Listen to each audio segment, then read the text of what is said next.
Coach, Paul came into this game averaging 18 and 10 in this series. I think he had 24 and 8 tonight.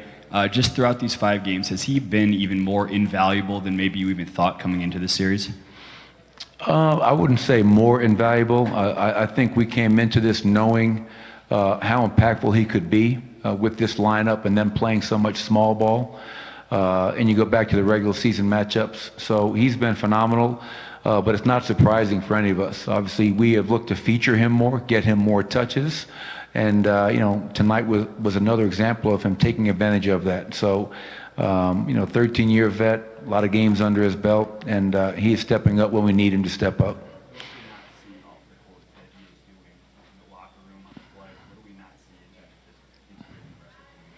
I think the best thing about Paul Millsap, he's true to himself, never tries to be something he's not, and he's not a rah-rah guy. He's not a guy that's going to be, screaming and yelling. But I think his calm nature, his calm demeanor has an effect on our group.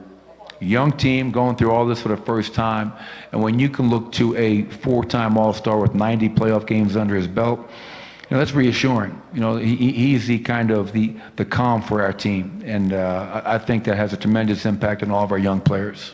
Jamal really got to go in there in the first half scoring-wise. Just where does he rank in terms of tough shot makers you've come across in the league? He's definitely up there. You always think about, I think, Steph and Kyrie as great finishers, below the rim finishers, if you will. I think what Jamal has, he can finish all different types of shots, but he also has the athleticism to finish above the rim. But I thought he was terrific tonight. You go out there, get 24 points, 9 assists and no turnovers in Game 5 of a playoff game, and this is your playoff debut. And as I mentioned, I think after last game, what I'm marveling at with Jamal Murray is the consistency at which he is playing at right now. First round, it was a little bit up and down. Which Jamal is going to show up? We kind of go as he goes.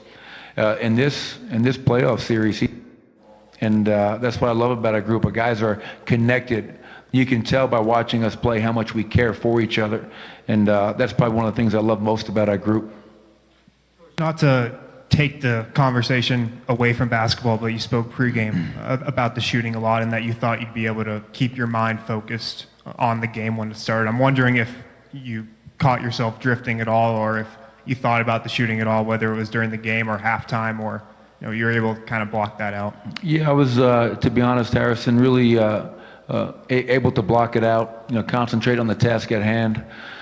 Then obviously after the game, it's your thoughts go out, to the family of the student that was killed, and you hope that they're hanging in there in such a tough night, and all the other families that were affected. But tragic story. Obviously, hopefully we brought a little relief to the fans in the Denver area tonight with another really quality home win against a very good basketball team. I don't know if you guys realize this, going into tonight's game, the series was tied 2-2, as we all know, but the total score was separated by 2 points. Same exact number of threes were made by both teams. Same exact number of free throws made by both teams. So even across the board. And for us to come out here tonight and build a 30-point lead and play the defense that we did, for 3.5 quarters is remarkable. I think we need to invite Nathaniel Rateliff and the Night Sweats back more often. He asked me before the game for some advice on his free throw. He'd never taken a free throw before. I said, well, pull out the Rick Barry. And he went underhand and made it. So what a great night for everybody. And hopefully that brings some joy to a really sad day in many regards. Coach, I know the bench has had struggles. It played well in the first half, struggled a little bit at the end of the third, start of the fourth.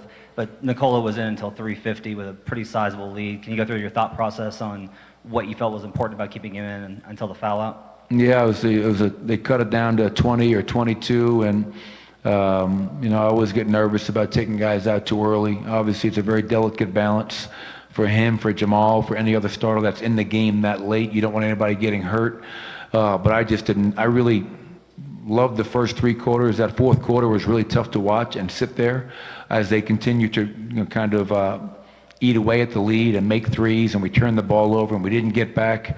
So it was just an insurance blanket for me, keeping them out there. But all the assistant coaches are saying, we got to get him out, we got to get him out, and obviously I finally did. So probably a little bit too long, Matt, but I want to make sure we get the win.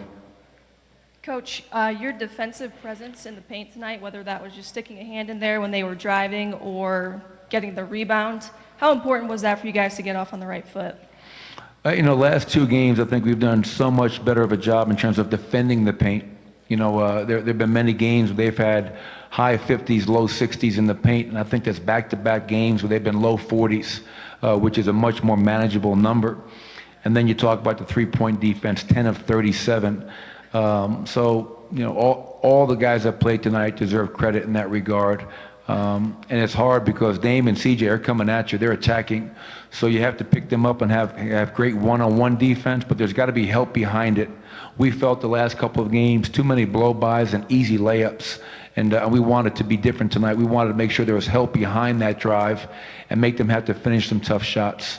We know going into Portland for Game 6, it's going to be a really tough game. My hope is that Game 6 in San Antonio, we did not come ready to play mentally and physically. I hope that we have a much different mindset going into Portland for game number 6. Michael, two questions. One, you mentioned Steph and Kyrie when talking about Jamal. Does he remind you of those two guys? And then the other thing is, through 5 games now, Dame has not beaten you. He had 38 in game 1, but you won that one anyway. Are you trying to make someone else beat you from the Blazers?